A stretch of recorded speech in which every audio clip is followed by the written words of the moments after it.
नमस्कार। इस दिल से के एपिसोड में हम बात करेंगे जो बिहार में इलेक्शन होने वाला है अक्टूबर नवंबर में इसी साल, उसके बारे में बात करेंगे। इसलिए बात करेंगे कि जो चुनाव आयोग है उन्होंने ये तय किया है कि इलेक्शन के पहले उन्हें एक special intensive revision electoral roll का करना है। मतलब कि जो आपका इलेक्टरल रोल है उसमें वो चाहते हैं कि नए तरीके से उसको बनाया जाए। ये इसको बोलते हैं स्पेशल इंटेंसिव रिवीजन। अब आपको मालूम है कि किसी भी जगह जब चुनाव होने वाला होता है तो जो इलेक्टरल रोल होता है देश की हर कंस्टिट्यूएंसी में जनवरी 1 उसी साल का, नए साल का इलेक्टरल रोल बनता है। उसके बाद अप्रैल में बनता है क्वार्टरली, उसको अपडेट किया जाता है। तो 2003 में जो इलेक्टरल रोल बिहार का था वो सालाना अपडेट होता रहा और 2025 तक अपडेट होता रहा। इलेक्शन आने वाला था, इलेक्टरल रोल तो उनके पास था, अपडेटेड इलेक्टरल रोल। इन्होंने मालूम नहीं क्यों सोचा कि इसका नए तरीके से इलेक्टरल रोल एक तरीके से बनाया जाए, जिसको ये बोलते हैं स्पेशल इंटेंसिव रिवीजन। संविधान के मुताबिक हर नागरिक हिंदुस्तान का उसको वोट देने का हक है और जो भी 1950 के बाद पैदा हुआ है हिंदुस्तान में वो हिंदुस्तान का नागरिक है। और एक कानून बनाया गया सिटीजनशिप एक्ट, जिसके अंतर्गत अगर आप 1987 से लेकर 2003 में पैदा हुए हो तो आपके जो माता पिता हैं उनमें से एक भी हिंदुस्तान का सिटीजन या नागरिक हो तो आप नागरिक रहेंगे। और अगर 2003 के बाद पैदा हुए हो तो फिर आपके माता पिता में से एक सिटीजनशिप होना चाहिए और दूसरा इलीगल इमिग्रेंट नहीं होना चाहिए, बाहर से नहीं वो आना चाहिए, चाहे वो माता हो चाहे वो पिता हो। तो यही दो एक एक्सेप्शंस है, अदरवाइज आप हिंदुस्तान के नागरिक हो। तो हिंदुस्तान के नागरिक को हक है वोट करने का। कहाँ वोट करेगा? जहाँ वो रहता है, जहाँ वो अक्सर मतलब कि उसका घर है, उसके फैमिली का घर है, वहाँ वोट करेगा। अगर मैं चंडीगढ़ का रहने वाला हूँ और मैं यहाँ दिल्ली में काम कर रहा हूँ तो मुझे वोट देना है चंडीगढ़। और अगर पटना का रहने वाला हूँ और काम कर रहा हूँ दिल्ली तो मुझे वोट देना है पटना, क्योंकि वहाँ मेरी रिहाइश है, मेरी फैमिली है। ये संविधान के अंतर्गत लिखा हुआ है।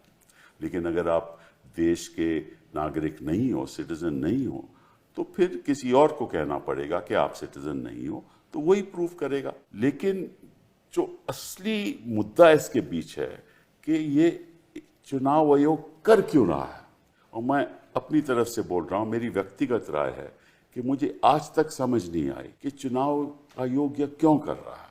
कुछ लोग कहते हैं कि धांधलेबाजी हो रही है, कि जो इलेक्टरल रोल में जो वोट जिनके नाम वोटर लिस्ट पे हैं 2025 की वोटर लिस्ट पे, उनको काटा जा रहा है। और कई जो मीडिया चैनल्स हैं जिनको हम गोदी मीडिया भी कहते हैं, वहाँ भी दिखाया जा रहा है कि एक जगह पे 11-11 लोग, उनके नाम जो जिंदा भी हैं, काट दिए गए हैं।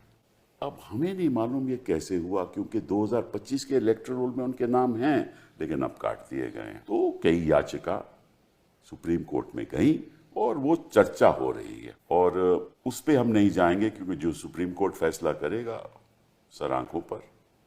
लेकिन ये मुद्दा ज़रूर है कि ये हो क्यों रहा है, इसके पीछे मकसद क्या है, सोच क्या है, और होना चाहिए या नहीं होना चाहिए था। अगर होना चाहिए था तो किस तरीके से होना चाहिए था, तो इस पे चर्चा होगी। और आज हमारे साथ 3 ऐसे लोग हैं जिनको बहुत मतलब के गहरी जानकारी है इसके बारे में। लवासा साहब, thank you very much for being here. आप स्कूलिंग में आपकी बेलगांव मिलिट्री स्कूल में आपकी स्कूलिंग हुई, उसके बाद इंग्लिश लिटरेचर आपने दिल्ली यूनिवर्सिटी से किया, फिर आपने एमफिल लिया मद्रास यूनिवर्सिटी से, फिर आप अपने एमबीए किया ऑस्ट्रेलिया में।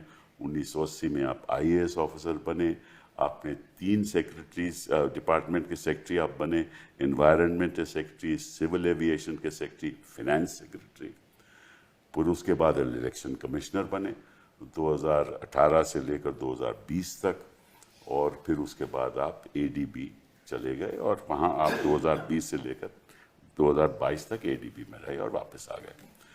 तो थैंक यू वेरी मच। आपको इसके बारे में हमसे आपसे पूछ लेंगे कि आपकी राय क्या है। Manoj ji, thank you very much for being here. आप 2 बार, तो अभी दूसरी बार है आपकी member of parliament Rajya Sabha. Delhi university से आपने एमए किया और फिर आपने पीएचडी भी की। उसके बाद आप जामिया में पढ़ाते रहे 2002 तक। उसके बाद आप दिल्ली यूनिवर्सिटी पर आ रहे हो और 2014 के बाद आप हेड ऑफ डिपार्टमेंट और डिपार्टमेंट ऑफ सोशल वेलफेयर। और आप एज मेंबर ऑफ पार्लियामेंट जो मुद्दे आप उठाते हो हम तो बड़े गौर से सुनते हैं भैया। हाँ, और ऐसी ऐसी बातें जो आप करते हो सरल तरीके से और दिल से, शुक्रिया। जैसे ये प्रोग्राम है, हम बड़े गौर से सुनते हैं। So thank you very much for being here. चोकर साहब, मैं आपके बारे में क्या बताऊं?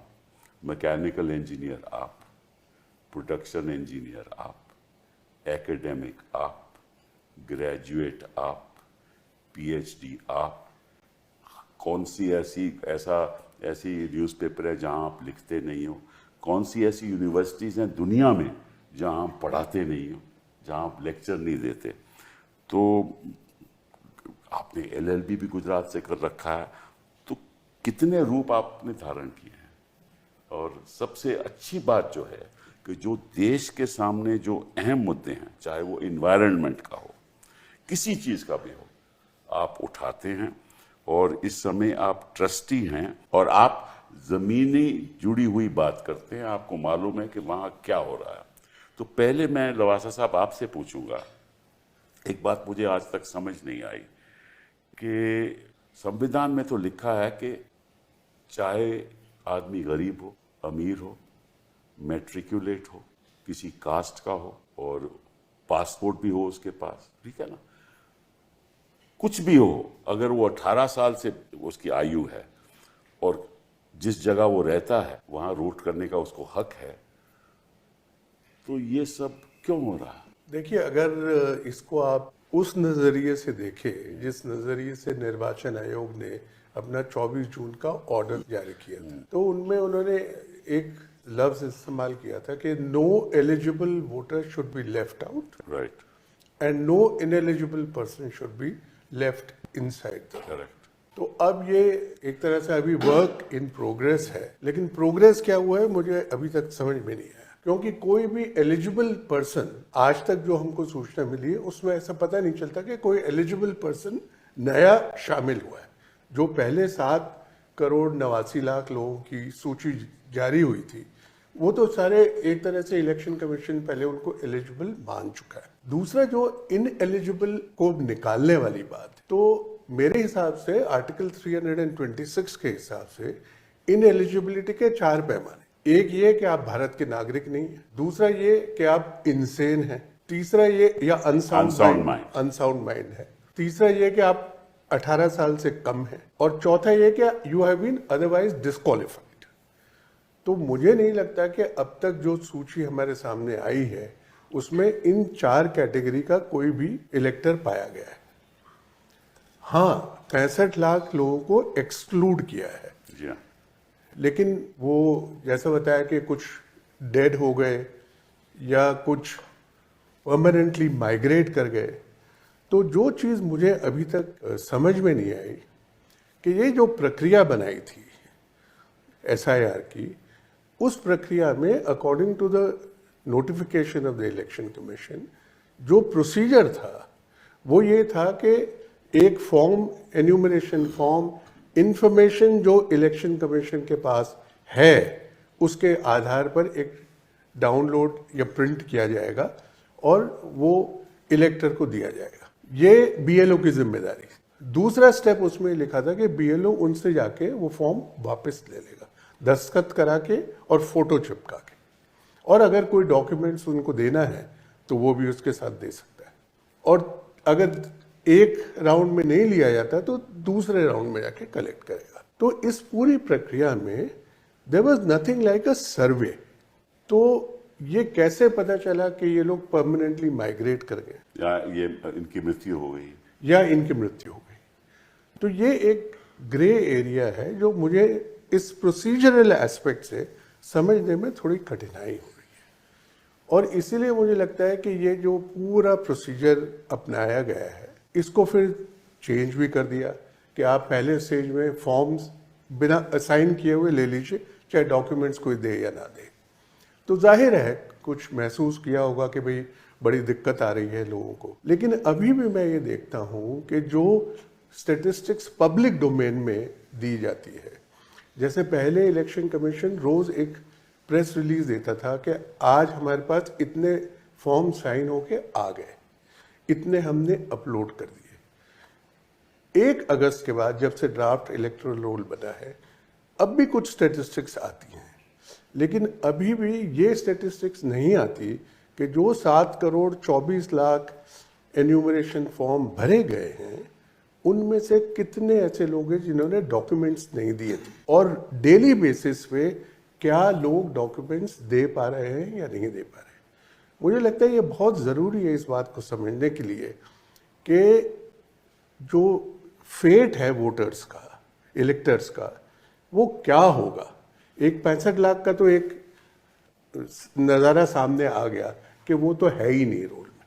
अब आज ऑर्डर हुआ है सुप्रीम कोर्ट का कि उसको वेबसाइट पे और पब्लिकली डिस्प्ले किया जाए, लेकिन इन 7 करोड़ 24 लाख में से भी जो डॉक्यूमेंट नहीं दे पाएगा उसका क्या फेट होगा, ये एक सवाल। मैंने ये सवाल उठाए नहीं, इसलिए नहीं उठाया, मैं सबसे पहले आपसे पूछना चाहता था कि इसकी जरूरत क्या बनी, क्यों हुई। ये पूछ, सबसे जो अहम सवाल है कि ये जरूरत क्यों हुई कि हमें एक स्पेशल इंटेंसिव रिवीजन करना चाहिए रोल का, ये पता चला आपको? नहीं, मैंने जैसे यही कहा कि मैं तो जो उन्होंने लिखा है उस नहीं, बेसिस बट अगर कोई चाहता है कि भाई जो 2003 से लेकर 2025 तक तो कई चुनाव हो गए, बिहार की असेंबली के चुनाव हो गए, पार्लियामेंट के चुनाव हो गए, तब तो इलेक्टोरल रोल ठीक था। मैं ये सवाल मैं इसलिए पूछ रहा हूँ आपको कि तब तो कोई दिक्कत नहीं थी इलेक्टोरल रोल की, तो 25 में क्या दिक्कत आ गई? तो ये जो सारे उद्देश्य इलेक्शन कमीशन ने कहे हैं, मेरे हिसाब से बिना स्पेशल इंटेंसिव रिवीजन के इन उद्देश्य को पूरा किया जा सकता था। तो फिर क्या जरूरत थी स्पेशल इंटेंसिव रिवीजन की? अगर कानून के अंतर्गत किया जा सकता है तो इसकी जरूरत क्या थी? अब ये मेरे मन में ये सवाल उठता है। नहीं, तो ये सवाल जायज है ना, जायज है, लेकिन इंटेंशन जो उन्होंने डिक्लेयर की वो भी आपके सामने है। तो क्या इंटेंशन है मनोज जी? देखिए सर, लवासा साहब अंदर रहे हैं, जगदीप जी एक अरसे से इलेक्टोरल प्रोसेसेस को देख रहे हैं, और आप तो खुद कोर्ट में खड़े रह करके आपने दलीलें दी हैं अलग अलग वक्त में। मुझको लगता है कि एक डॉग विस्लिंग की कोशिश थी। अगर आप अंदाजा करें, इलेक्शन कमीशन ने नहीं कहा, लेकिन इलेक्शन कमीशन की इस कार्यशैली या कार्य पद्धति के बारे में जो बीजेपी स्पोक्स पर्सन बोल रहे थे, अगर हम आपत्ति दर्ज करते थे कि आप चाहते हैं कि बांग्लादेशी रहे, क्या ये जो डॉग विस्लिंग हमारी पॉलिटिक्स का एक अभिन्न हिस्सा हो गया। वो डॉग विस्लिंग मैं समझता हूं कि इंस्टीट्यूशनल कॉरिडोर को भी कई लेवल पर इंपैक्ट करता है। मैं एक छोटा वाकया शेयर करूंगा। शो से पहले जब हम लोग ऑल पार्टी डेलीगेशन में गए, उस दिन मुख्य चुनाव आयुक्त जी ने, उससे पूर्व उन्होंने एक बात कही थी कि मेरे कोई भी फैसले बिना कंसल्टेशन के नहीं होंगे पॉलिटिकल पार्टीज के साथ। संभवतः 20 वर्षों में यह सबसे बड़ा फैसला था, और कोई कंसल्टेशन नहीं हुई। किसी एक पार्टी के प्रमुख से हुई हो तो अलग बात है, हम जैसी तमाम पार्टियों के साथ विपक्ष में कोई किसी से बातचीत नहीं हुई। दूसरी बात उन्होंने कही कि ये नया चुनाव आयोग है, जब हम कुछ आपत्ति दर्ज कर रहे थे। मैं जानता हूं आप तो सब हर चीज हिंदुस्तान में आजकल हाँ, तो नहीं आजकल है। वो नया फ्रेज जोड़ करके आप कई सारी जो मैं कहूंगा कि जो लेजिटिमेसी तलाश रही है, उसको नए के इस एडजेक्टिव में आप ढकने की कोशिश करते हैं। तीसरी चीज मैं कहूं कि एक अवसर पर उन्होंने कहा, खुद मुख्य चुनाव आयुक्त ने, कि क्या यह सच नहीं है कि 20% लोग बिहार के बाहर काम करते हैं। ये फैक्ट है, लेकिन इसमें एक प्रेजुडिस का एंगल है कि योर प्रिजम्पशन इज कि ये जो 20% बाहर हैं ये बिहार के वोटर नहीं होंगे। ये डुप्लीकेशन को लेकर के ये समझ मुझे स्पष्ट हुई। उस स्तर पर मैंने एक बात रखी, मैंने कहा मैं दिल्ली 90 में आया पढ़ाई कर रहा था, फिर नौकरी मिल गई, लेकिन 2005 तक मैं दिल्ली का वोटर नहीं बना। 15 वर्षों तक हर चुनाव में मैं बिहार जाता रहा, जी हाँ। पर्व त्योहार की तरह, होली, दिवाली, ईद, बकरीद और चुनाव, क्योंकि बिहार में चुनाव को उत्सव की तरह लेते हैं। मैं समझता हूं कि कई दफा पूर्वाग्रह जो सिस्टम के अंदर होता है, उस पूर्वाग्रह की भी परिणति होती है। अभी 65 लाख जो बताए, आज की जो सबसे बड़ी चीज जो मैं मानता हूं अंधी गुफा में रोशनी का सुराग है कि अब वर्गीकृत आंकड़ा देना होगा कि मृत्यु से इतने लोग निकल गए। अब मृत्यु के लिए भी, क्योंकि आपने खुद देखा कि कोर्ट में मरे हुए लोग आ गए थे, तो ये तो उस दिन तो 2-3 थे, ये संख्या ज्यादा भी हो सकती है। शिफ्टेड, परमानेंटली शिफ्टेड, आपको ये दस्तावेज कौन सा मिला कि दे आर परमानेंटली शिफ्टेड? कहीं ऐसा तो नहीं कि जो उस मीटिंग में प्रिजम्पशन था, पूर्वाग्रह वाला प्रिजम्पशन, कहीं वो प्रिजम्पशन फैक्ट को तो कलर नहीं कर रहा। सिमिलरली डुप्लीकेशन को लेकर के कि जो वहां भी वोटर है उसका क्या प्रमाण है? आप 2 ईपीआईसी नंबर लगा देते इस आंकड़े के सामने, इनका एक ईपीआईसी वाराणसी का है और एक सासाराम का है। तो मैं समझता हूं कि ये सारी चीजें अगर हम देखें, संभवतः चुनाव आयोग का ये फैसला अपना नहीं था, मेरा मानना है। एक चीज मैं जरूर कहूंगा सर, इस कपिल सर, इस प्रक्रिया में, कि सबसे बड़ी चीज है कि 2003 का जो एसआईआर हुआ, मैंने बड़ी कोशिश की आर्काइव में जाकर के कि उसके बारे में पता करूं कि किस किस ने आपत्ति की थी। सरकार अटल जी की थी यहाँ, जी हाँ। और मुझे एक प्रमाण दस्तावेज नहीं मिला। ये आराम से हो गया जो लवासा साहब बता रहे थे। इसको मैं समझता हूं कि बड़े पोस्टर इसके बनवाए गए क्योंकि निहितार्थ कुछ और था। डॉग विस्लिंग की कोशिश थी, पोलराइजेशन हो जाए, क्योंकि ये हर चीज में पोलराइजेशन की कोशिश करते हैं। पोलराइजेशन क्यों बार बार आकर के BJP spokes person, top ministers कह रहे थे कि तेजस्वी या राहुल जी ऐसा कह रहे हैं, do you want Bangladeshi in your electoral rule? Nobody wants that. वही ठीक है। उसी संदर्भ में सवाल पूछना चाहता हूं। चौगर साहब, आप बताइए कि चलिए मान लीजिए कि बांग्लादेशी आ गए, मान लीजिए, अब कितने आए ये तो कोई नहीं बताता, कब आए ये भी कोई नहीं बताता, कैसे आए ये भी नहीं कोई बताता, चुनाव आयोग को भी नहीं मालूम। इस बात का अगर मालूम होता तो हमें बता देते। तो इसका मतलब ये हुआ कि ये जो स्पेशल इंटेंसिव रिवीजन है, इसके पीछे ये सोच थी कि हम पॉलिटिकल नैरेटिव पेश करें कि बांग्लादेशी आए हैं, इसकी वजह से हम कर रहे हैं, हालांकि किसी को मालूम नहीं कि कितने बांग्लादेशी आए हैं। क्या यही इसके पीछे जो सोच थी? इसके पीछे सोच क्या थी मैं नहीं जानता। मैं ये जानता हूं कि जो 24 जून के नोटिफिकेशन का लवासा साहब ने जिक्र किया, उसमें 5 कारण लिखे हुए थे। अर्बनाइजेशन, एजुकेशन, माइग्रेशन, कुछ और एक था, और एक विदेशी नागरिक। 5 रीजन थे। जी हाँ। ये 5 रीजन तो मेरा अपना ख्याल है 2003 से पहले से चले आ रहे हैं। जी हाँ। ये कोई जून 2025 में तो नहीं हुए। जी हाँ। और ये जब लोकसभा का चुनाव 2024 में हुआ था, तब भी एक वोटर लिस्ट थी। जी हाँ। उसको जनवरी 2025 में समरी रिवीजन किया गया, वो भी थी, उसमें भी नहीं था। हाँ, तो और अब जो 65 लाख लोगों के नाम काटे गए हैं, जिन पे 3 दिन से झगड़ा हो रहा है, उसमें भी 3 कैटेगरी हैं: मृतक, परमानेंटली माइग्रेटेड और डुप्लीकेट रजिस्ट्रेशन। उसमें कोई बांग्लादेशी तो है नहीं। तभी तो कह रहा नहीं, हूँ। वो मैं उसी का जवाब दे रहा हूँ कि बांग्लादेशी अभी तक तो कोई नहीं मिला। और मैं समझता हूँ अगर अब तक नहीं मिला तो अगर भगवान की मर्जी है अगले कल परसों में मिल भी सकता है। लेकिन मुझे इसका कोई लॉजिकल रीजन नहीं मैं ढूंढ सकता, सिवाय इसके कि देयर इज अ पॉसिबिलिटी कि पहले हुआ कि वोट जोड़ो, उसके बाद कुछ और हुआ, फिर कुछ और हुआ, मल्टीपल चीजें हो रही हैं जो इलेक्शन कमीशन कर रहा है।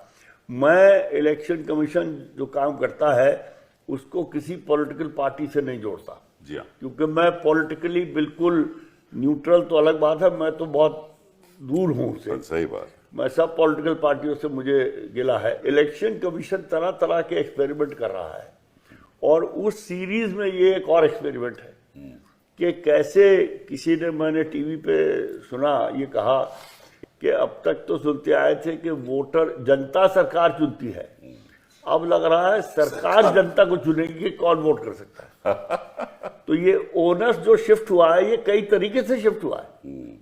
आपको ये साबित करना पड़ेगा कि आप नागरिक हैं, आपको वोटर के रजिस्टर होने का अधिकार है, लेकिन आपको ये अधिकार मिलेगा कि नहीं मिलेगा, ये ERO या AERO चूज करेगा। वो मैंने कहीं किसी आपके सीनियर से पूछा था कि ERO किस लेवल का होता है, मैंने कहा BDO होता है, उसने कहा तहसीलदार होता है। अब जो भी है, लेकिन क्या उस लेवल के सरकारी अफसर को ये तय करने का अधिकार है कि आप वोट दें या ना दें? जी हाँ। तो ये जो बात है, ये मेरे ख्याल में इलेक्शन कमीशन का एक ओवर स्टेपिंग है। और मैं इलेक्शन के बारे में, मेरा एक आर्टिकल आज फ्रंटलाइन में छपा है, वो ऑब्वियसली इलेक्शन कमीशन को तो अच्छा नहीं लगेगा, लेकिन इलेक्शन कमीशन को एक गलतफहमी हो गई है। With due respect sir, election commission बनाया इसलिए गया था कि नागरिकों को मत डालने का अधिकार है, मताधिकार है। उस मताधिकार को कैसे इम्प्लीमेंट किया जाए, वो फैसिलिटेट करने के लिए सुकुमार सेन ने, जो पहले CEC थे, उन्होंने सिंबल का इजाद इसीलिए किया था कि अनपढ़ लोग हैं, पढ़ नहीं सकते, तो सिंबल बना दो। तो वोटर्स को वोट डालना आसान करना था। अंग्रेजी में इसको कहते हैं, election commission is a service organisation, it is not an enforcement agency. लेकिन ओवर द ईयर, जब लवासा साहब भी इलेक्शन कमिश्नर थे, मैं इनके दफ्तर में पहली बार वहीं इनसे मिला था, तो इलेक्शन कमीशन का एटीट्यूड था कि हम लोगों की कैसे मदद कर सकते हैं कि वो अपना वोट डाल सके, सही से डाल सके, बिना किसी दबाव के डाल सके। Inclusive exercise. बिल्कुल। और हमारे बहुत झगड़े हुए इलेक्शन कमीशन से, क्योंकि हम भी यही कर रहे थे। हम उस वक्त कह रहे थे क्रिमिनल्स को बाहर निकालो, वो तो खैर अभी भी कह रहे हैं, लेकिन वो बढ़ते जा रहे हैं, वो दूसरी बात है। तो इलेक्शन कमीशन का एटीट्यूड कुछ बदल गया है। उनका जो मानसिक सोचने का तरीका है, वो ये हो गया कि हम एनफोर्समेंट एजेंसी हैं और हमें इलेक्शन के बारे में सब पता है, किसी और को कुछ पता नहीं है। और मैं एक कदम आगे जाऊंगा, माफ कीजिए लंबा हो गया, कि उन्हें पता है और पॉलिटिकल पार्टियों को पता है, नागरिक तो कुछ है ही नहीं। हमने जब ये 65 लाख की जो ब्रेकअप मांगा हुआ, हमारी इंटरवेंशन एप्लीकेशन है, वो उसमें लिख के दिया है कि हमें पॉलिटिकल पार्टियों को भी देने के लिए कोई कानून नहीं है, लेकिन हम अपने फराख दिल हैं कि हमने पॉलिटिकल पार्टियों को दे दिया। आप कौन होते हैं? नागरिक does not exist seemingly in the vocabulary of the election commission, जबकि नागरिकों की वजह से ही इलेक्शन कमीशन है और नागरिकों को इलेक्शन कमीशन अकाउंटेबल है थ्रू द कॉन्स्टिट्यूशन। बट वो पॉलिटिकल पार्टी, तो अगेन पॉलिटिकल पार्टियों को बड़ा चढ़ाता है इलेक्शन कमीशन, नागरिकों को बिल्कुल बात करने को तैयार नहीं। एक बार याद आई कि आज ही ADR के संदर्भ में एक बहुत ही अशोभनीय टिप्पणी कर दी मैं वो लिख के लाया हूँ। मतलब इससे भी पता चलता है कि what is transpiring. Election commission के वकील ने कहा, आपने भी सुना होगा, कि we are concern with the voter, we do not want ADR to be doing data mining sitting in Delhi. ये डेटा माइनिंग तो सारी इन पिटीशन में ADR ने की नहीं है, दूसरे लोग कर रहे हैं। नहीं, इसमें मैं एक बात ये जोड़ना चाहता हूँ कि, और इससे बेहतर, आपसे बेहतर कौन जानेगा, कि जो संविधान में जितनी भी इंडिपेंडेंट इंस्टीट्यूशंस बनाई गई है, कॉन्स्टिट्यूशनल बॉडीज, मुझे लगता है election commission is the only agency और बॉडी जिसका सरोकार सीधा नागरिक से। जी हाँ। बाकी जितनी भी बॉडीज हैं, उनका काम गवर्नमेंट के ऊपर डिपेंड करता है, चाहे पार्लियामेंट हो, चाहे फाइनेंस कमीशन हो, चाहे कोर्ट्स हो, गवर्नमेंट के काम के ऊपर superintendent direction and control but election process, but their construct and purpose and function are directly related to the people of this country. And that is why they have always been very, very inclusive. और जैसा पहले भी कई बार कहा जा चुका है कि that is why the EPR ratio in India is one of the highest in the world, क्योंकि वो चाहते हैं कि भाई कोई भी मत छोड़ो। मतलब ये तो एन्यूमरेशन ऑफ वोटर्स की बात, इलेक्टर्स की बात है। वोट डलवाते वक्त भी आपने देखा होगा कई किस्से हैं कि एक एक वोटर के लिए कहाँ कहाँ पोलिंग स्टेशन बनाए गए। तो मंशा हमेशा से और तरीका भी यही रहा है कि भाई सबको इंक्लूड करके साथ ले चलो। एक बात मैं और कहना चाहता हूँ जो थोड़ा मुझे आश्चर्यचकित करती है, इलेक्शन कमीशन हमेशा प्रोसीजर्स में बड़ा स्ट्रांग रहता है। वो हर चीज को बहुत सोच समझ के लोगों से सलाह मशवरा करके और फिर प्रोसीजर्स इजाद करता है। और तभी आप इनके जितने एसओपीज देखें तो वो एसओपीज बहुत इलेबोरेट है और उनको रिपीटेड ट्रेनिंग के जरिए जो ऑफिशियल्स हैं उनमें ड्रिल किया जाता है कि भाई आपको लिफाफा ऐसे खोलना है, ऐसे मोड़ना है, वगैरह वगैरह। तो ये जो इस बार प्रोसीजर अपनाया है इसमें कई चीज़ें ऐसी हैं जो संशय या सवाल पैदा करती है। जैसे उसमें लिखा हुआ है कि 25 जुलाई तक जो एन्यूमरेशन फॉर्म दिए जाएंगे उसमें बीएलओ रिकमेंड करेगा और जो बीएलओ रिकमेंड नहीं करेगा उसको एईआरओ स्क्रूटिनाइज करेगा। ये प्रक्रिया according to the election commission किस आधार पर रिकमेंड करेगा? मैं वही कह रहा हूँ 26 जुलाई तक ये पूरी करनी थी। ये पूरी प्रोसीजर 26 जुलाई तक करनी थी। लेकिन रिकमेंडेशन का मतलब क्या है? Positive, negative, on what basis will he recommend, on what basis he will not recommend, and then what, how will the AERO scrutinise, वो क्या चीज अपने जहन में रखेगा? तो ये कुछ भी क्लियर नहीं हुआ। तो इसलिए मुझे लगा कि ये सारी चीज़ों के बारे में थोड़ी शायद हड़बड़ाहट और जल्दबाजी हुई।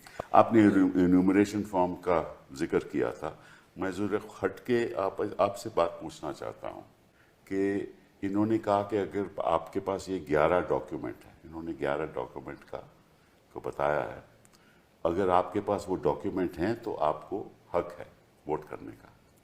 अब मैं आपसे पूछना चाहता हूँ कि दो ही आधार पे हम वोट कर सकते हैं, हम नागरिक हैं और हम उस जगह रहते हैं। तो फिर ये मैट्रिकुलेशन सर्टिफिकेट, ये पासपोर्ट, ये पेंशन का मिलना, ये हाउस अलॉटमेंट होना, इसका तो संविधान से कोई ताल्लुक नहीं है। ये क्यों हो रहा है? ये क्यों हो रहा है? मुझे लगता है कि इसको दो अलग तरीके से देखना चाहिए। जो eligibility to be a elector, वो तो आर्टिकल 326 बता देता है कि अगर आप ये पैमाना पूरा करते हैं आप एलिजिबल। वो सेक्शन 19 ऑफ द 1950 एक्ट कहता है कि अगर आप उस जगह रहते हो और आप नागरिक हो तो आप वोट करोगे। I am coming to that. That is eligibility to be enrolled as an elector. Correct. But आप कहाँ वोट करेंगे? Yes, right. उसमें ऑर्डिनरी रेसिडेंस का एंगल है और ऑर्डिनरी रेसिडेंस को इस्टेब्लिश करने के लिए अलग अलग तरीके हैं जो कि अपनाए जाते हैं। अब इन्होंने कहा आपका बर्थ सर्टिफिकेट होना चाहिए। लाखों करोड़ों लोगों को पास बर्थ सर्टिफिकेट नहीं है हिंदुस्तान में, तो ये क्यों इन्होंने रखा 11 डॉक्यूमेंट में बर्थ सर्टिफिकेट लाओ? तो मैं आपसे यही पूछ रहा हूं, इस 11 डॉक्यूमेंट का मकसद क्या है? ये मुझे आज तक समझ नहीं आया। मैं कोर्ट की बहस में नहीं जा रहा। मैं आपसे एक एक्सट्रीम सवाल पूछता हूं कि अगर कोई शख्स इस देश में पैदा हुआ है और वो बिल्कुल अनपढ़ है, हाँ बिल्कुल, उसको सरकार की किसी स्कीम में कुछ नहीं लेना देना, क्या वो वोट नहीं दे सकता? तो 11 डॉक्यूमेंट में नहीं आएगा तो कैसे वोट देगा? उसका जमीन भी नहीं है। हाँ, बस कैसे वोट देगा फिर? तो इसका मतलब ये 11 डॉक्यूमेंट संविधान के इनफैक्ट विरुद्ध हैं। मतलब कि ये 11 डॉक्यूमेंट का कोई ताल्लुक नहीं है वोट देने। नहीं, मैं ये तो नहीं कहूंगा, लेकिन ये जरूर है कि शुरू से जो आप फर्स्ट टाइम वोटर है, आप सिर्फ एक अंडरटेकिंग देते हैं कि मैं इस अरे वो तो देश मेरे के सेल्फ डिक्लेरेशन है। That's what I'm saying. That is what I'm saying कि मैं नागरिक हूं, वो माना जाएगा जब तक कोई और नहीं बताएगा कि आप नागरिक नहीं हो, और बर्डन ऑफ प्रूफ उसके ऊपर रहेगा। इसलिए मैं पूछ रहा हूं, ये 11 डॉक्यूमेंट एक एक गिन लो, इसका क्या लेना देना है इलेक्शन इलेक्टर से? एलिजिबिलिटी से मुझे लगता है कोई लेना देना नहीं, फिर क्यों मांग रहे हैं ये? मैं बताता हूँ क्यों मांग। आप बता दीजिए। ये एक्सक्लूजनरी डॉक्यूमेंट, उसको लिस्ट से निकाल सकते हैं। तो मतलब अगर मेरे पास मैट्रिकुलेशन नहीं है, बर्थ सर्टिफिकेट Matriculation नहीं ले है, लीजिए। तो और मैं गरीब आदमी हूं, मेरे पास कुछ नहीं है, मैं वोट नहीं दे सकता। नहीं, मैट्रिकुलेशन को लेके ही चलिए। मैंने अपनी जिंदगी में, क्योंकि मैं एजुकेशन सेक्टर में भी 25-30 साल रहा, मैंने लाखों मैट्रिकुलेशन सर्टिफिकेट देखे। उसमें सिर्फ डेट ऑफ बर्थ होती है, प्लेस ऑफ बर्थ नहीं होती। जी हाँ। जबकि रिक्वायरमेंट जो एलिजिबिलिटी कंडीशन में उसमें है, place of birth। उसमें name and place of birth आपकी, आपके माता की, आपके पिता की। तो मैट्रिकुलेशन सर्टिफिकेट आपने उस लिस्ट में रखा क्यों है? जो वो काम नहीं करता जो आप उससे करवाना चाहते हैं। मैं इसलिए बता रहा हूं कि आपने जो कहा ना कि ये 24 जून का जो 19 पन्ने का नोटिफिकेशन है, उसमें इतनी इंटरनल कॉन्ट्रडिक्शंस हैं, बहुत ज्यादा इंटरनल। एक पैराग्राफ में कुछ है, दूसरे में कुछ है। एक पैराग्राफ में लिखा है कि because the technology allows we will now upload all the numeration forms on the ECI net. अगले सेंटेंस में लिखा है they will be accessible only to people authorised by the election commission. तो एक सेंटेंस में कह रहे हैं ट्रांसपेरेंसी कर रहे हैं, दूसरे में कर रहे हैं कि हम अथॉरिटी देंगे। यू नो, दो consecutive sentences are mutually contradictory. उसमें ऐसे बहुत इंस्टेंसेस है। I was shocked. मैं भी समझता हूं आप जो कह रहे हैं कि इलेक्शन कमीशन नहीं है, और मैं तो इलेक्शन कमीशन में जो कुछ परमानेंट लोग हैं उनको भी जानता था पहले जमाने में। यू आर राइट, वो हर चीज को इतनी डिटेल में करते हैं कि इट इज पेनफुल। ये तो किसी ने बैठ के 2 दिन में या 1 दिन में चलो बना दो जो मर्जी, और ऐसी सी चीजें लिखी हैं जिनका रियलिटी से कोई ताल्लुक ही नहीं। मनोज जी, मैं आपसे पूछना चाहता हूँ एक छोटी सी बात कि भाई आपकी शादी हो गई, जो आपकी बीवी है वो किसी और कंस्टिट्यूएंसी के उसके माता पिता है, ठीक है ना, या स्टेट के बाहर भी है, दिल्ली में है, हाँ, तो वो बेचारी क्या करेगी? वो कहाँ से लाएगी सर्टिफिकेट? सर देखिए, आप मुझे बताइए कैसे होगा? नहीं सर, ये मैं समझता हूं ना कि ये प्लान्ड क्योस था। This chaos was deliberately created not with the intent of including people but with the intention of excluding people. मैं आपको बताऊं, हमने ये कहा भी था कि ये 11 दस्तावेज, क्या चुनाव आयोग ने कोई अध्ययन करवाया?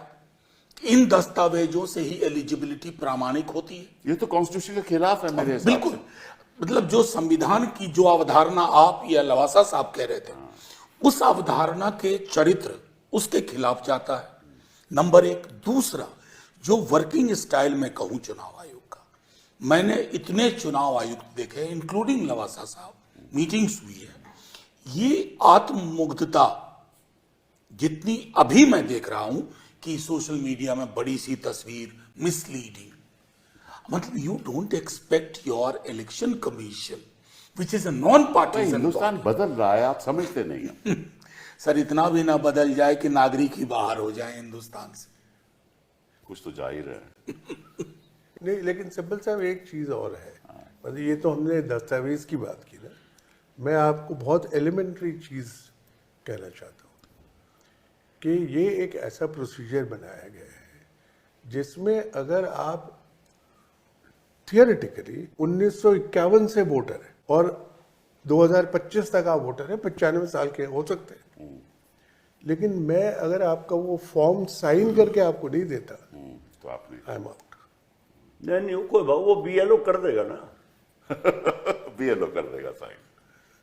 मतलब ये ऐसा तो नहीं लिखा हुआ कि BLO कर देगा, लिखा तो नहीं हुआ लेकिन हुआ तो है। तो प्रोसीजर ऐसा इजाद हुआ हाँ। है जो हम कह रहे हैं कि एक्सक्लूजनरी है। मतलब एक clerical process can override a constitutional right. That's the problem, that is the problem. ये सबसे बड़ा और बड़ी जो ERO विडंबना के है वो ये। डिस्क्रिशन पे चीजों को छोड़ना, मतलब लिटरली जो वर्ड हमसे कहा गया था चुनाव आयोग में कि ही और she will satisfy himself, I mean on constitutional position, ये personal satisfaction of an ERO और AERO, and how do you look at it? Lavasa साहब, एक और 5 सवाल पूछता हूँ। अब आपने बात की कि इन्यूमरेशन फॉर्म भरा जाएगा, अब इस न्यूमरेशन फॉर्म के भरने में आपको एक वो उदाहरण देना होगा कि मेरे ये 11 में से ये डॉक्यूमेंट है मेरे पास, देना होगा ना। इन्होंने कहा कि इतने न्यूमरेशन फॉर्म हमारे पास आ गए हैं, लेकिन इन्होंने ये नहीं बताया कि वो कैसे भरे गए हैं, कितने न्यूमरेशन फॉर्म में जो 11 दस्तावेजों का उल्लेख है उनमें से एक है, और कितने ब्लैंक हैं, ठीक है, ये भी नहीं किसी को पता। तो ये जो बातें हैं ये तो चुनाव आयोग के पास है ना, और उस बेचारे नागरिक को जिससे इन्होंने न्यूमरेशन फॉर्म कहते हैं लिया है, उस बेचारे को मालूम ही नहीं, क्योंकि इनको कोई रसीद भी नहीं दी गई, रसीद भी नहीं दी गई। तो इसका मतलब वही जो बीएल है वही तय करेगा, वही तय करेगा ना। मतलब कि आप 65 लाख की बात छोड़ दो, जब फाइनल वोटर लिस्ट पब्लिश होगा 30 सितंबर में पब्लिश होगा, तो इसका मतलब ये हुआ कि वो इन्यूमरेशन फॉर्म जो सही तरीके से भरे नहीं हुए वो सब नागरिक बाहर हो जाएंगे। लेकिन सिब्बल साहब, इसको है ना, हमको थोड़ा पर्सपेक्टिव में देखना चाहिए जी हाँ। कि ये जो इतना भी रिवीजन का काम है, चाहे समरी रिवीजन, इंटेंसिव रिवीजन, होता इसी मशीनरी के द्वारा है हमेशा। तो इन्यूमरेशन फॉर्म तो कभी होता नहीं।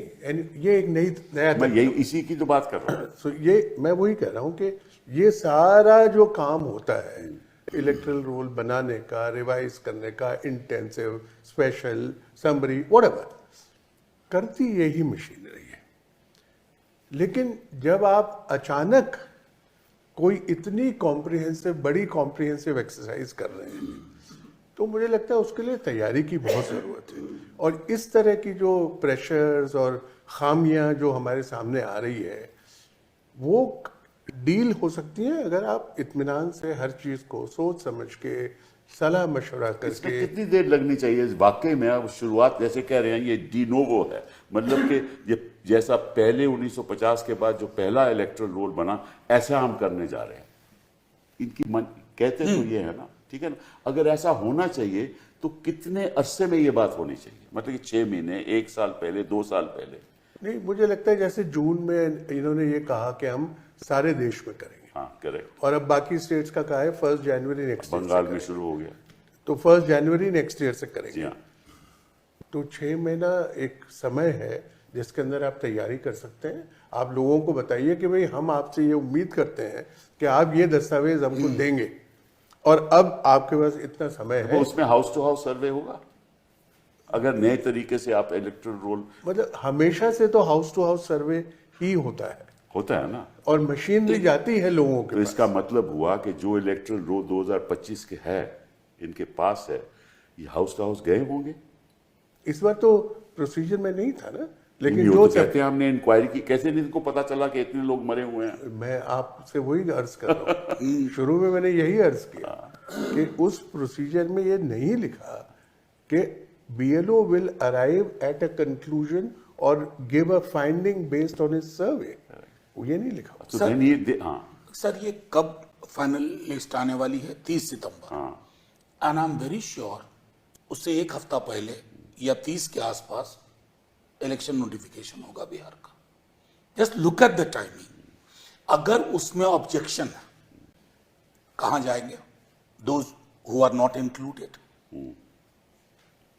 What will they do? नहीं, वो तो फिर एक प्रोसीजर होता है ना, ये तो कानून के अंदर लिखा हुआ है। लेकिन कि अक्टूबर अगर के objection महीने होगा, अक्टूबर के आपका महीने में नाम फ्रीज भी- हो जाएगा, हाँ? लिस्ट Hearing would be होगा। frozen। प्रॉब्लम उसमें hearing है। नहीं, इनका जो सवाल है मनोज जी का कि 30 सितंबर को इलेक्टोरल रोल फ्रीज हो जाएगा, बिल्कुल।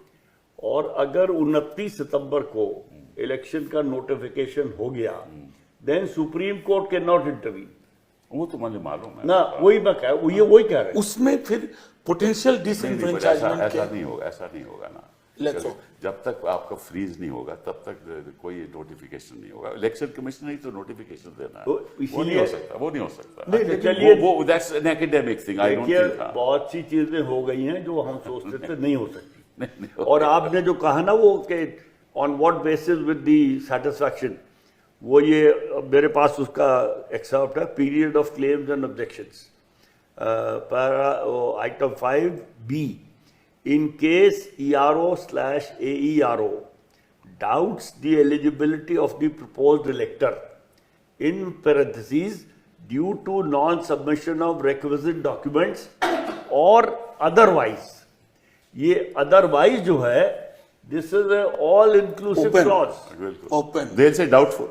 नहीं, कुछ नहीं. Otherwise, they will doubt. Then he or she will start a suo motu inquiry, issue notice to such proposed elector as to why his or her name should not be deleted. Based on field inquiry documentation or otherwise, ERO shall decide on the inclusion of the proposed electors in the final electoral rolls. आगे सुनिए. In each such case, AERO shall also pass a speaking order. Also, और ये मैंने लाल में रख रखा है. EROs will refer cases of suspected foreign nationals to the competent authority under the Citizenship Act 1955. For these purposes, AERO shall exercise ERO's powers independently under so and so. इसमें जो more serious बात यह है कि वो कहेगा doubtful. किस आधार पे कहेगा डाउटफुल? Otherwise, वो तो किसी को मालूम नहीं. otherwise, नहीं, अदरवाइज का भी तो कोई तो अपील कैसे कोई करेगा? तो there is a process also ना, कि अगर ये फैसला करेगा, उसकी अपील होगी, अपील का हक होगा, तो वो अपील तो हो ही नहीं सकती जब तक तो बताएगा नहीं कि भाई डाउटफुल क्यों है. ये तो नहीं, वो आसान बता काम. देगा डाउटफुल, हाँ, इस लेकिन आधार उसका नाम फॉरेनर्स में चला जाएगा. नहीं, that is not necessary. It is not necessary, but it may well happen. Unlikely. लेकिन आपके पास एक उदाहरण है, जब असम में डी वोटर्स की लिस्ट बनाएगी. जी हाँ. वो अलग था. वो तो दैट इज नहीं, मतलब मैं तो एक इसलिए ये एग्जांपल दे रहा हूँ कि अगर आप किसी को इनएलिजिबल घोषित करके निकाल देते हैं तो उसको रीएडमिट कैसे किया जाएगा? जी हाँ. तो जो असम में डी वोटर्स की लिस्ट बनी थी, अब इतने साल बाद किसी को नहीं पता कि उन लोगों का क्या हुआ. वो लोग वापस आए, नहीं आए, कितने लोग आए. एंड दूसरा एक्सट्रीम केस ये है कि अब जो सिटीजन्स रजिस्टर बना, जिसमें 19 लाख कुछ लोग निकाले गए, मतलब उनको घोषित किया गया कि ये नॉन सिटीजन्स हैं या डाउटफुल है, but election commission has not removed them from the election. No, they have not. That's true. They have not. So the point which I am making is कि ये इलेक्शन कमीशन तो बहुत फूंक के हमेशा कदम रखता है कि भाई मैं किसी को निकालूंगा नहीं, प्रोसीजर अपना है वो फॉलो करके निकालूंगा. रखता था. 65 लाख निकाल दिए गए हैं sir, without following any procedure. अच्छा, 65 लाख की मैं बात करना, एक आपसे एक सवाल पूछना चाहता हूँ कि 65 लाख में एक कैटेगरी तो है जो बाहर चले गए हैं, और who are absent, those who are gone to another state / absent. अब हमें ये नहीं मालूम कितने बाहर गए हैं और कितने एब्सेंट हैं. And on what और basis? एब्सेंट का मतलब क्या हुआ? हाँ. कि मैं सुबह गया हूँ, मैं अपने खेत में गया हूँ, मैंने वहाँ काम किया है, वो किसी ने पूछा है तो बोला कि तू घर पे नहीं है, तो वो तो एब्सेंट हो गया. बिल्कुल. ये किसके कितने सर, लोग ऐसे एब्सेंट हुए हैं, फील्ड कितने रिपोर्ट लोग बाहर गए हैं, ये किसको मालूम? फील्ड रिपोर्ट ये है कि BLOs large number of localities में नहीं गए हैं. जो थोड़ा अवेयर है वो BLO को अप्रोच करते हैं, BLO टालता है, आज नहीं कल आना. ये मैं एक छोटा उदाहरण दूंगा यहाँ. अगर आप माइग्रेशन का पैटर्न देखें बिहार से, तो जिनके पास जमीन मूलतः नहीं है, जो भूमिहीन है, वो एक बड़ा चंक, और वो सीजनल आता है. जी हाँ. आए यहाँ पंजाब, मुंबई गए, कोई काम किया, और फिर कटनी रोपाई के वक्त में बिहार गए. अब उस खास वक्त में वो घर पे नहीं मिला. जी हाँ. क्योंकि एक तो वो अव्वल उसका घर उस रूप में नहीं है, जैसे घर एक मध्यम वर्गीय परिकल्पना है, और आपने उसको कह दिया कि नहीं मिला या शिफ्ट कर दिया. हु रिपोर्टेड, किस दस्तावेज के आधार पर? जो मैं कह रहा था शुरू में, जो मुख्य चुनाव आयुक्त जी का प्रिजम्पशन था, प्रेजुडिशियल प्रिजम्पशन, कि 20% people of Bihar they are migrated. That's true. That is true. तो वो प्रिजम्पशन कहीं ना कहीं फ्लॉ वहां है, और वो फ्लॉ मुझको लगता है ये कैटेगरी जो बता रहे हैं, शिफ्टेड एब्सेंट. तो एक बार जब आज के डायरेक्शन के आलोक में सारी चीजें आएंगी, तो संभवतः पड़ताल और गहन होगी. तो फिर कैसे ये सब तय कैसे होगा लवासा साहब? कैसे कोई तय करेगा कि they were absent, they were not absent, they have shifted out, कितने लोग शिफ्ट किए हैं, इसके बेसिस किसको पता चला है कि कितने लोग शिफ्ट हो गए हैं? ये कोई आंकड़े तो है ही नहीं ना। उन्होंने एक आंकड़ा दे दिया 22 लाख जो भी दे दिया, फिर उसका कोई बेसिस नहीं है। और अगर आप कहते हैं कि कोई सर्वे नहीं हुआ, आपने कहा ना कि कोई सर्वे नहीं हुआ, फिर इनको पता कैसे चला? मैंने ये कहा कि उसके अंदर कोई प्रोविजन नहीं था सर्वे करने का। नहीं है ना, तो केवल एन्यूमरेशन फॉर्म करना था। तो अगर सर्वे नहीं हुआ या प्रोविजन नहीं है तो इनको पता कैसे चला?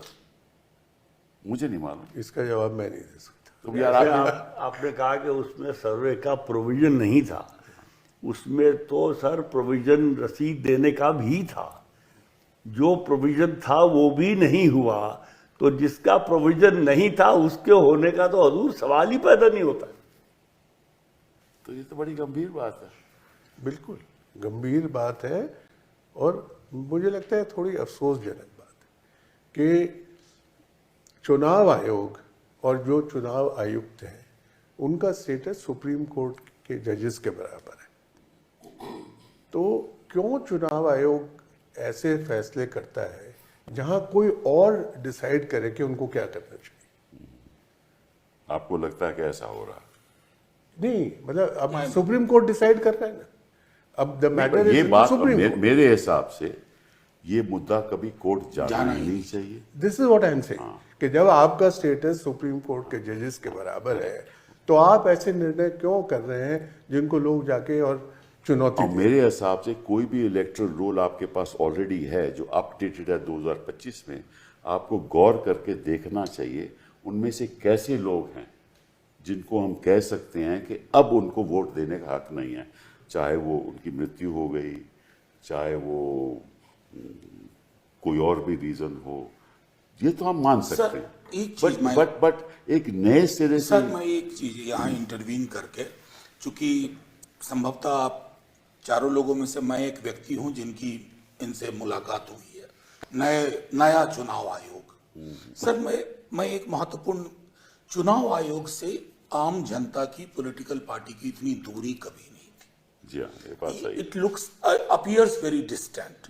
और किसी भी डेमोक्रेसी में अगर चुनाव आयोग उसका मनसा वाचा कर्मणा ऐसा लगे कि आप विलग हो लोगों के सरोकार से, अधिकांश चीजें जो इस बीच में हुई हैं इस वजह से हुई हैं कि there is no proper communication.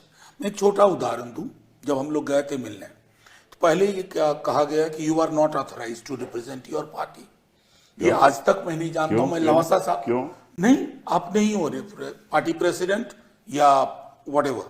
अरे ये बाकायदा कहा गया। कांग्रेस के लोगों ने भी इस बात को उठाया। वो बाहर बैठे। हाँ, कुछ Really? लोग बाहर बैठे।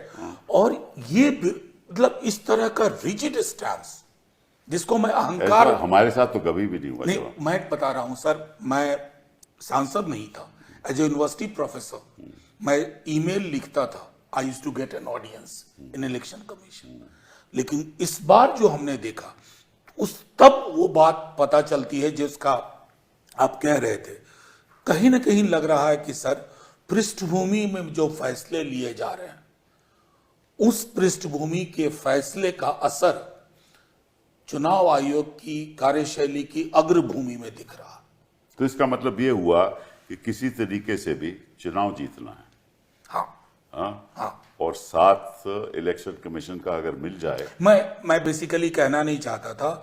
मैं सोते नहीं, जागते क्योंकि- भी चंडीगढ़ के मेयर की आंखें, मेयर के चुनाव में आपने देखा वो होगा। उनकी वो आंखें मुझे हॉन्ट करती हैं आज भी, क्योंकि वो आंखें प्रतीक हैं। It's a metaphorical representation where we have reached. क्योंकि ये जो हो रहा है इसका कोई रैशनल तो है ही नहीं। Just to be the devil's advocate, आपने कहा कि ये मामला तो सुप्रीम कोर्ट जाना ही नहीं चाहिए। बिल्कुल नहीं चाहिए। तो इलेक्शन कमीशन कहेगा हम थोड़ी लेके गए, ये लोग हैं जो देश में जाना इसलिए नहीं चाहिए था कि इलेक्शन कमीशन का कर्तव्य है कि हिंदुस्तान का कोई ऐसा नागरिक को ऐसा ना हो कि वो वोट ना दे पाए। वही तो This मैंने is कहा the- कि उनकी मानसिकता में कुछ फर्क हुआ है। हाँ, बस जब से लवासा साहब वहां थे रफली उसी टाइम पीरियड से if I may say so, Yes. I plead हमने guilty. कभी सवाल नहीं पूछा। हाँ, ये हमसे he कभी was सवाल an नहीं election कमिश्नर, बट उस वक्त हम पहले ये होता था कि हम हर चीफ इलेक्शन कमिश्नर जो है नया आता था, we use to make a courtesy call, क्योंकि हम क्लोजली काम करते थे। हम उस वक्त के मुख्य चुनाव आयुक्त सर से मिलने गए, उनसे मिलने के बाद हम लवासा साहब से मिले, तो वो ही टाइम पीरियड था जब से ये ट्रांजिशन शुरू हुआ था। और ये जो मैं कह रहा हूं कि election commission has stopped thinking of itself as a service organisation, it has become an enforcement agency. आप जो लुक एक कम से कम पहले था ना कि शेर व शायरी में जवाब देते थे गंभीर प्रश्नों का एक व्यक्ति विशेष, और अब उसका रिप्लेसमेंट हो गया है मिसलीडिंग। तो ये इसका जो वीडियो होगा यूट्यूब पे वो भी मिसलीडिंग होगा। मेरे 2-3 यूट्यूब के वीडियो पता है। जिनमें मैं बात करता हूँ वो मिसलीड हो गए। पर मैं देखो ऐसा है, हम भी राजनीति में अब कई लगभग 30 साल आप होने तो अभी भी हैं। नहीं, मैं कितने साल हो गए अब। हाँ। तो मैंने तो देखा है कि चुनाव आयोग का रवैया 2014 से पहले कुछ और था और अब कुछ और है। सिब्बल साहब, एक चीज मतलब अगर हम विचार करें कि, और आपने तो बहुत देखा है चुनाव आयोग, कि चुनाव आयोग के कितने ऐसे फैसले हैं जिससे इतनी ज्यादा कंट्रोवर्सी है। एग्जैक्टली, कोई ऐसा नहीं। कभी आज तक नहीं। तो मुझे नहीं लगता कि चुनाव वोटर लिस्ट के प्रति बाकी कंट्रोवर्सीज हुई हैं। नहीं, चलिए होती है कंट्रोवर्सी, तो अगर वो फैसला लिंगदो साहब ने करेंगे जो कुछ किया, वो अनअफेक्ट जो भी लोग अफेक्टेड हैं या जिनको लगता है कि भाई इन्होंने इंसाफ नहीं किया, Correct. They will feel affected. But लेकिन ऐसा कभी नहीं। You are इतना right. फ्यूरोर, वो भी एक प्रोसीजरल मैटर, ये किसी एक इंडिविजुअल के खिलाफ हाँ, कोई नहीं, सही बात। इसमें नुकसान चुनाव आयोग का हुआ है, ईमानदारी से कहूं। नुकसान तो लोकतंत्र का है। लोकतंत्र, वो मैं जोड़ रहा था, चुनाव आयोग, लोकतंत्र, क्योंकि घर घर ये बात पहुंच गई है कि चलिए मैं किसी पार्टी में हूं, लेकिन चुनाव आयोग, मतलब ये बिला वजह नहीं है सर। CSDS की सर्वे लोकसभा चुनाव के दौरान आई थी, तकरीबन 50 से ऊपर प्रतिशत लोगों का भरोसा नहीं था। जी हाँ। और मेरा मानना है आज की डेट में अगर वो सर्वेक्षण फिर हो तो संभवतः 3/4 के ऊपर प्रतिशत जाए। ये जनता का भावना ही यही है। हाँ। कि हम इनको बिलीव नहीं करते। ये जनता के बीच है। एक चीज जिसको हमने छुआ नहीं, शायद आपको लगता होगा, उसकी यहाँ जरूरत नहीं है, अगर हो तो बता दीजिएगा। इलेक्शन कमिश्नर्स की अपॉइंटमेंट, उस पे हम गए कोर्ट ने ऑर्डर दिया, जो कानून बना वो कोर्ट के ऑर्डर की स्पिरिट के खिलाफ था। जब वो हियरिंग हो रही थी तो एक इलेक्शन कमिश्नर की अपॉइंटमेंट हो गई 24 घंटे में। कोर्ट ने लिखा कि we are mystified by the lightning speed of this appointment, और फिर वो जजमेंट आया, उस जजमेंट को पार्लियामेंट ने पलटा। इलेक्शन कमीशन केवल ये थोड़ी ना इंस्टीट्यूशन है, कई इंस्टीट्यूशन में ऐसा हुआ, CBI में ऐसा हुआ। देखिए, CBI और इलेक्शन कमीशन में थोड़ा सा, I agree with you, but CBI is a statutory institution, election commission is constitutional. That's true. और इलेक्शन कमीशन की अपॉइंटमेंट पे जो उस वक्त हुआ था, और अभी भी वो केस सुप्रीम कोर्ट तो में कॉन्स्टिट्यूशन बेंच का फैसला है भैया। नहीं, और हमने उसको लॉ को चैलेंज किया है, लेकिन उसकी सुनवाई नहीं हो रही है। तो ये चीजें काफी फैली हुई हैं। That is true. लेकिन एक चीज है चोपर साहब, कि no process can guarantee the desired outcome. ठीक बात है।